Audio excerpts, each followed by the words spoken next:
Okay, so there's a moment inside every total ideology when thinking just stops being necessary. Not forbidden, unnecessary. The system already has the answer in advance for every situation that could possibly come up. And this should scare us way more than it does. A mind that no longer needs to think is a mind that's quietly handed itself over. And the handover almost never feels like loss. For a while, it feels like clarity, like finally understanding everything, like relief. Watch how it works in a person. Before the ideology, they wrestled with hard questions, held uncertainties, changed their mind when the evidence shifted. After it, every question has an instant answer, and the answer always shows up pre-made in the ideology's own vocabulary. Hit them with a fact that doesn't fit, and they don't even pause. The system has already explained that fact away, usually as the work of its enemies. This is the strange thing about total ideologies. They don't make people stupid in the ordinary sense. Highly intelligent people fall into them constantly, often more easily, because they're better at building the justifications. What the ideology destroys isn't intelligence. It's something more specific and more precious. The ability to think independently, situation by situation, without a script. And most people, handed that exit from the exhausting, endless, lonely work of judging things for themselves, walk through it gratefully, never noticing the door lock behind them. And notice, this isn't a problem of bad ideologies versus good ones. The mechanism is the same regardless of content. Any system of thought, however noble its stated aims, becomes a destroyer of minds the moment it becomes total. The moment it claims to answer everything, forbids real doubt, and splits the world cleanly into the enlightened and the enemy. The danger isn't in the particular beliefs, it's in the totality. It's in the closing of the loop. So let me back up, because there's this person, Hannah Arendt. She spent much of her life trying to understand how ordinary people became instruments of totalitarian horror. She'd escaped Nazi Germany herself, so the question wasn't abstract to her. It was the central riddle of her century, and her most disturbing conclusion came partly from watching the 1961 trial of Adolf Eichmann, one of the chief administrators of the Holocaust. Arendt went expecting a monster. What she found, she reported, was something far more unsettling. A man who seemed terrifyingly ordinary, not a sadist, not a fanatic frothing with hatred. A mediocre, careerist bureaucrat who spoke almost entirely in cliches and stock phrases, and who seemed genuinely unable to think from any standpoint but his own. Arendt coined a phrase for what she saw: the banality of evil. And her claim wasn't that the crimes were banal, they were monstrous beyond measure. Her claim was that the man committing them was banal, and that this was the whole horror.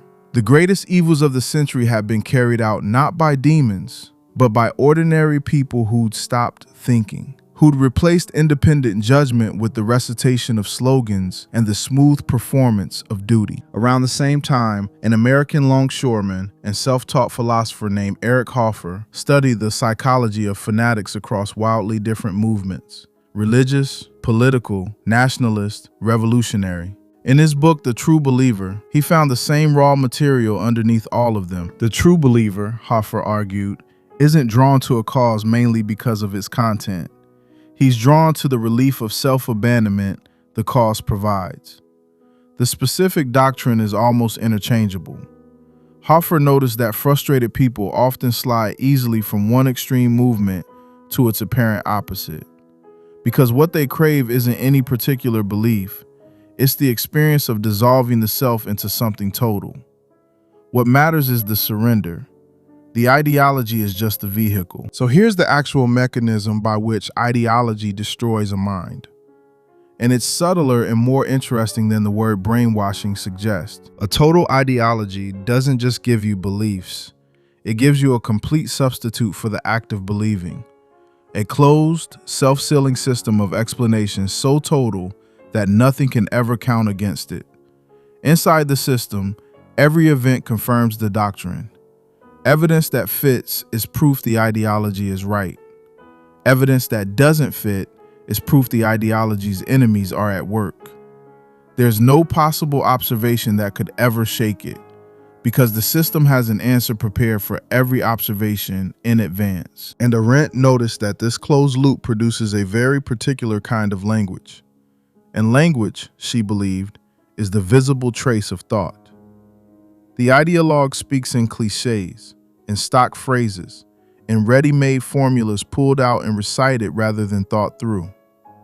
Eichmann, she observed, could barely say a sentence that wasn't a cliche. And the more horrifying the subject, the thicker the cliches came, because the prefab phrase let him handle monstrous things without ever actually thinking about them. This is the key. The cliche isn't just lazy speech. It's a substitute for the encounter between a mind and a reality. When you've got a stock phrase ready for every situation, you never have to actually meet the situation, never have to let it touch you, surprise you, force you to think. The slogan stands between you and the world like a wall, and behind that wall, the individual mind slowly goes dark from disuse. And Hoffer supplies the emotional engine that drives a person to want this. The true believer, he observed, is usually someone who experiences ordinary selfhood as a burden, a life that feels meaningless, an identity too fragile or too disappointing to bear. For a person like that, the closed system of a mass movement isn't a prison, it's a deliverance. Surrender the painful, uncertain individual self and get in exchange a part in something vast, righteous, and absolutely certain. The relief of that trade is what makes ideology not just attractive, but addictive. And what's lost in the trade is exactly the faculty Arendt considered the only real defense against atrocity: the ability to stop in the middle of any situation and ask an independent question. To think from where you actually stand, instead of pulling out what the system has pre-decided. Once that ability wastes away, the content of the ideology almost stops mattering. The mind has become a vessel, a place where someone else's conclusions are stored and recited, with no one home to examine them. This is why Arendt insisted that thoughtlessness, not stupidity, and not even cruelty, was the true precondition of mass horror. The people who make atrocities possible are very often not evil in any dramatic sense. They're simply absent. Minds that have outsourced judgment so completely that they can take part in monstrous things while feeling, sincerely, that they're merely doing their jobs, following the line, being good members of the cause. The destruction of the individual mind, then, isn't loud. There's no dramatic moment of corruption. There's only the slow replacement of thinking with reciting, of judgment with slogans, of the difficult open question with the comfortable closed answer, until one day there's no independent mind left to destroy, only a smoothly functioning relay for the ideology's voice. And there's a specific tell that an ideology has taken hold of a mind. Once you learn to spot it, you'll see it constantly. It's the disappearance of the honest, I don't know. The independent thinker, faced with a hard question outside their knowledge, can say, I'm not sure. I'd have to think about it. The ideologue never says this, because the system has an answer for everything, and not having an answer would mean stepping briefly outside the system, which the system doesn't permit. Total certainty across every domain, including domains the person has obviously never studied, isn't a sign of knowledge. It's a sign that thinking has been replaced by retrieval. And the retrieval gets emotionally rewarded, which is what makes it so sticky. Every time the believer recites the correct line, they feel the warm approval of the group and the inner glow of being on the right side. Every time they entertain a doubt, they feel the cold of possible exile. Over time, this simple system of reward and punishment trains the mind as reliably as it trains any animal. Doubt becomes painful, recitation becomes pleasurable, and independent thought quietly starves for lack of any reward at all. The ideology doesn't doesn't need to guard the exit. It's made the inside feel like the only warm place in a cold world. So what do? An errant's antidote wasn't cleverness and not education. Plenty of clever, highly educated people supplied the slogans Eichmann recited. Her antidote was something closer to a discipline, and she called it, simply, thinking. Not cleverness, thinking. The habit of stopping, of refusing the ready-made answer, of judging each situation freshly from where you actually stand. And the practical place to begin is with your own language, because your cliches are the visible trace of where you've stopped thinking. Next time you find yourself explaining a disagreement using a phrase you've heard 100 times from people on your own side, stop. Hold the phrase up to the light. Ask, do I actually believe this, having thought it through? Or am I just pulling it out the way Eichmann pulled out his? Because it's available, and because reciting it spares me the work of thought. And this is harder than it sounds, because the cliches of your own tribe are the most invisible to you. The slogans of the other side are easy to spot. They sound obviously like propaganda. Your own sound like truth, like common sense, like things every decent person knows. That's exactly why they're dangerous. The wall an ideology builds around your mind is always painted from the inside to look like a window. So build a specific and uncomfortable habit.